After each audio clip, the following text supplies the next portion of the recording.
Salut l'équipe, c'est Vincent Turpan pour un nouveau Tour d'Europe. Ici, on fait le grand récap et on débriefe tout ce qui s'est passé lors de cette journée dans les 5 grands championnats européens. Et le nom reste Tour d'Europe parce qu'on n'avait presque pas d'abonnés ici, donc il n'y a eu aucun commentaire sous la dernière vidéo, haha. Maintenant que la chaîne grandit, si toi qui regardes, tu veux nous suggérer un nom, l'espace commentaire est grand ouvert, lâche-toi. On commence par le championnat italien, la Serie A qui tient son champion. Et oui, l'Inter Milan a battu Parme à domicile 2-0 et s'est couronné champion de la saison 25-26. Le Napoli avait encore une chance de titre, mais ils ont fait match nul 0-0 à l'extérieur contre Com, ce qui a officiellement sacré l'Inter. Le vrai perdant de ce match nul, c'est Com, parce qu'ils se battent encore pour la dernière place en Ligue des Champions avec la Juventus et la Roma. Com a vu la Juve trébucher et a compris que s'ils avaient fait le taf, ils seraient rentrés dans la zone de qualification.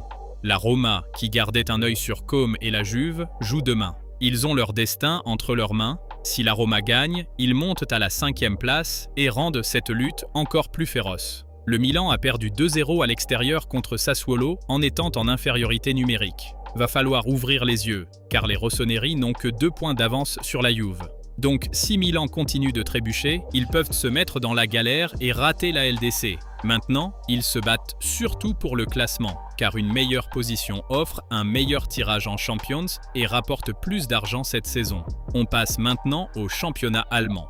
Le Bayern est déjà largement champion et ne sait plus gagner sans se faire des frayeurs en Bundesliga. Ils ont fait match nul 3-3 après avoir été menés 3-0. C'était une remontada gigantesque du Bayern à domicile, avec un but de Michael Ollis et un doublé de Goretzka. Le Borussia Dortmund, juste derrière, a perdu 1-0 à l'extérieur contre Mönchengladbach. Leipzig, 3e, a perdu 4-1 à l'extérieur face à Leverkusen, qui les talonne à la 4e place. Mais le Bayer Leverkusen est le plus en danger, car ils sont à égalité de points avec Stuttgart, 5e, qui a fait match nul 3-3 contre Hoffenheim à l'extérieur. Juste derrière, on retrouve Hoffenheim avec le même nombre de points que Stuttgart et Leverkusen. Et un peu plus loin, Fribourg. En Allemagne, le plus intéressant reste cette bataille entre la 3e et la 6e place.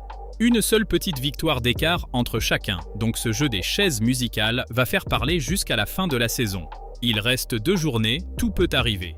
Direction la Liga. Le Barça, qui ressemble à un champ de ruines avec tous ses blessés et cette fatigue, tout le monde est cramé, l'effectif est court et il n'y a pas de rotation. Ce sont toujours les meilleurs qui jouent, ce qui est bien mais terrible à la fois. Le Barça a battu Osasuna dans la douleur, les buts ne sont arrivés qu'à la fin d'un match très poussif. D'abord Robert Lewandowski à la 81e, puis Ferran Torres a fait le break. Imaginez si le Barça avait juste marqué ce premier but et essayé de conserver le score, Osasuna aurait pu gâcher la fête et relancer le championnat, car Garcia a réduit le score à la 88e. Score final, 2-1 pour le Barça à l'extérieur. Le club blaugrana n'est pas encore champion car le Real Madrid a fait le taf ce week-end, victoire 2-0 contre l'Espagnol avec un doublé de Vinicius Junior. Cette semaine, on aura droit à un El Clasico. Si le Real gagne, l'écart avec le Barça se réduit à 8 points. C'est beaucoup, mais c'est toujours ça de prix, sachant qu'il reste 4 journées, soit 12 points en jeu. Un calendrier compliqué, par exemple contre le Real Betis qui se bat pour une place en LDC et n'a pas perdu espoir car c'est leur seul objectif actuel. Ensuite, le Barça ira affronter Alavés à l'extérieur, toujours un duel très physique qui pompe beaucoup d'énergie, et lors de la dernière journée, ils iront à Valence.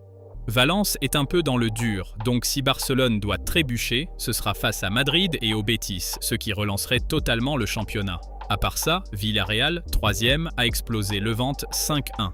L'Atlético de Madrid, totalement focus sur la LDC, a gagné 2-0 à l'extérieur contre Valence. Simeone a limite aligné les U12, et ils ont quand même gagné, c'est pour ça que je dis que Valence est vraiment dans le dur. Le seul qui menace encore de sortir quelqu'un de la zone LDC, c'est le Betis. Mais il faudrait une catastrophe pour que les équipes quasiment qualifiées perdent leur place. La seule vraie catastrophe, c'est celle que tu fais peser sur notre chaîne en ne t'abonnant pas. Ça pourrait détruire tout notre travail, on a besoin d'agrandir l'équipe. On passe à la Ligue 1, notre championnat national adoré. Le Paris Saint-Germain refuse de plier ce titre. Nouveau match nul contre Lorient au Parc des Princes, avec des buts de Zahir Emery et Mbaye. Paris a raté l'occasion de creuser l'écart sur Lens, mais c'est normal, le PSG a la tête à la Champions. Ils ont aligné une équipe remaniée pour faire souffler les cadres, car le match retour sera une guerre. La chance de Paris, c'est que Lens ne veut pas non plus du titre. Ils auraient pu revenir à 4 points et enflammer cette guerre froide, surtout que Lens et le PSG vont s'affronter le 13 mai. Ils ont eu 2 occasions de se rapprocher. L'OL a gagné 4-2 contre Rennes, son rival direct. Gros match de toute l'équipe lyonnaise, ils auraient même pu en marquer plus. Lille a fait match nul à domicile contre Le Havre et Monaco a gagné à l'extérieur contre Metz. Il reste encore 3 journées, enfin 2, mais avec un match en retard. Et ce match, c'est justement PSG-Lens qui pourrait décider du championnat. Mais pour les places en Ligue des Champions, c'est le flou total. Lens pourrait perdre la sienne s'il continue de bégayer. Lyon est maintenant 3e, Lille suit à seulement 2 points, Rennes, 5e, est aussi à 2 points, tout comme Monaco, 6e avec 54 points. Et il y a encore l'Olympique de Marseille juste derrière Monaco avec 53 points. Cette fin de Ligue 1 est exceptionnelle. Et maintenant, on y arrive, la tant aimée et très médiatique Première Ligue. Quand on fait cette rubrique, j'attends toujours avec impatience la Ligue 1 et la Première Ligue qui sont les 2 meilleurs championnats actuels. Mais avant tout, suis-moi sur Instagram. Notre chaîne risque d'être supprimée. Là-bas, tu verras mon visage et on aura un contact plus direct. Toutes les nouveautés y sont en avant-première et il y a du lourd qui arrive. Je parle toujours du championnat italien en premier parce que c'est tellement chiant que si je le laisse pour la fin, je pourrais l'oublier. Mais la Première Ligue, regardez le classement. Arsenal a 6 points d'avance sur Manchester City. Donc Arsenal est champion, non? Tu as tout faux, mon gars. City a 2 matchs en retard sur Arsenal car ils affrontent Everton demain à l'extérieur. Un match ultra dangereux. Pourquoi? Parce qu'Everton rêve encore d'une place européenne. Et oui, s'ils battent City, ils montent à 50 points aux portes de l'Europe, juste derrière Brentford. Et Arsenal continue de faire le taf. Maintenant qu'ils ne dépendent plus que d'eux-mêmes, ils gagnent, même en devant partager leur attention avec la LDC puisqu'ils affrontent l'Atlético en milieu de semaine.